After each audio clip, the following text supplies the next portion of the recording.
ऐसे में जनता को जागरूक करना, उनको अपने हित का सोचना कितना अहम हो जाता है और किस तरीके से उन्हें यह समझाया जाए कि ये सब चीजें उनके लिए कहीं ना कहीं बहुत बड़ा दर्दनाक और दुखदायक होने वाला है, जो कि इस वक्त जिनके यहाँ हुआ है वो भुगत रहे हैं। तो इसकी जागरूकता फैलाने के लिए अगर हम देखें प्रशासनिक तौर पर क्या कुछ कदम उठाए जा सकते हैं, किस तरीके की जो बदलाव है नियमों में करने चाहिए?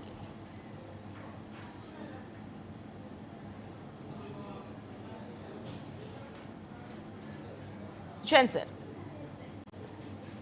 आवाज मिल पा रही है सर?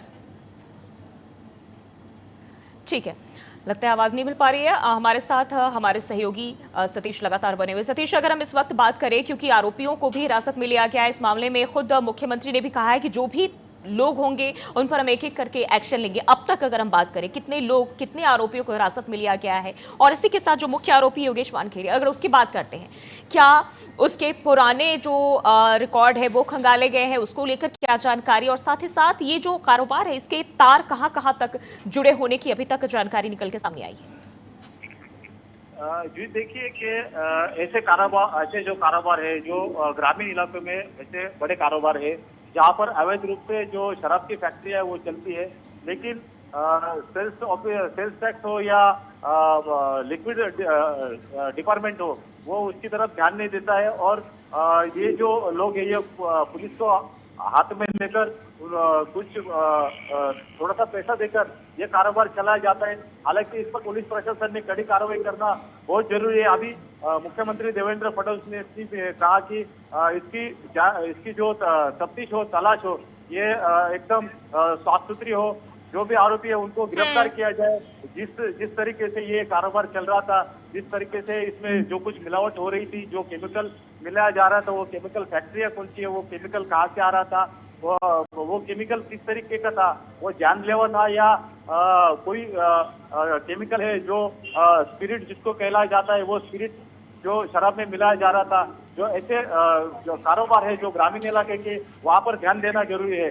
लेकिन हमारी पुलिस भी इस पे नाकामयाब है और जो जिला प्रशासन है वो भी उस पे नाकामयाब है। हालांकि पूरे महाराष्ट्र में ये कारोबार है तेजी से चल रहा है, जिसको देसी दारू करके ऐसा कहा जाता है दिहाड़ी इलाकों में।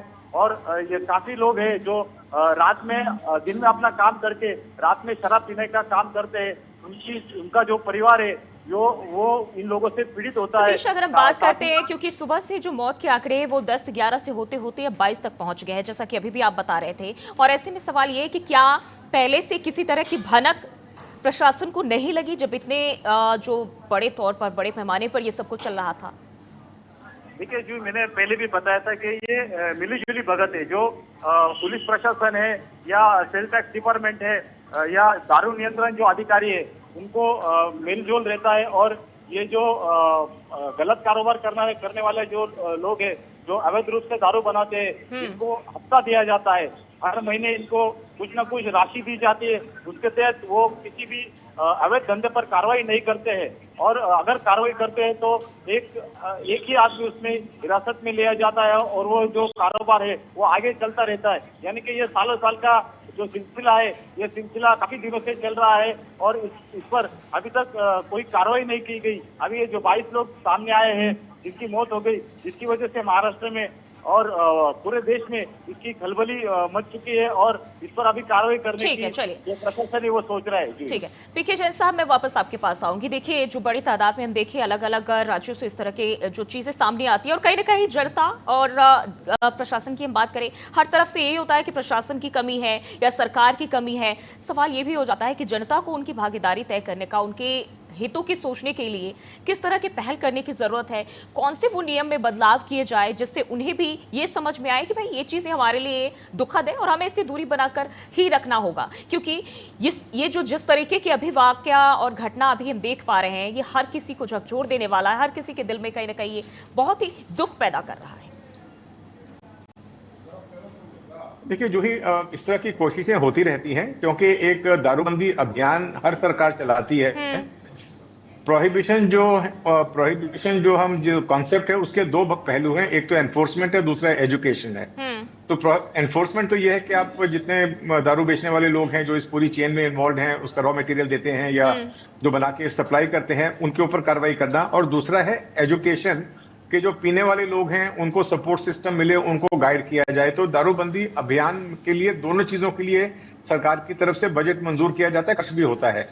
लेकिन इवेंचुअली ये ड्रिंकिंग, गैम्बलिंग, प्रोस्टिट्यूशन, ये इस तरह की चीजें हैं कि इसको आप समूल नाश करना चाहें तो नहीं हो पाएगी।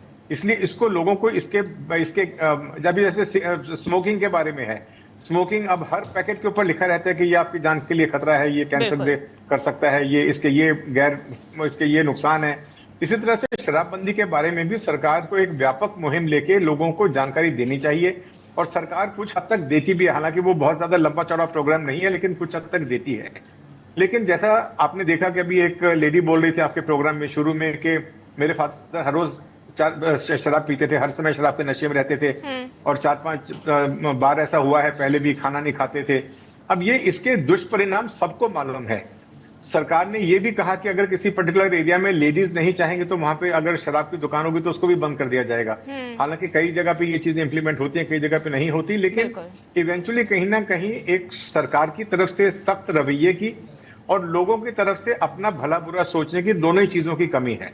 तो मुझे लगता है कि अगर ये इनके बारे में प्रॉपर अगर एक मुहिम चलाई जाए, एक प्रॉपर एक प्रोजेक्ट के तौर पे इसको लेके इसको इंप्लीमेंट किया जाए, तो शायद कुछ सफलता इसमें मिले।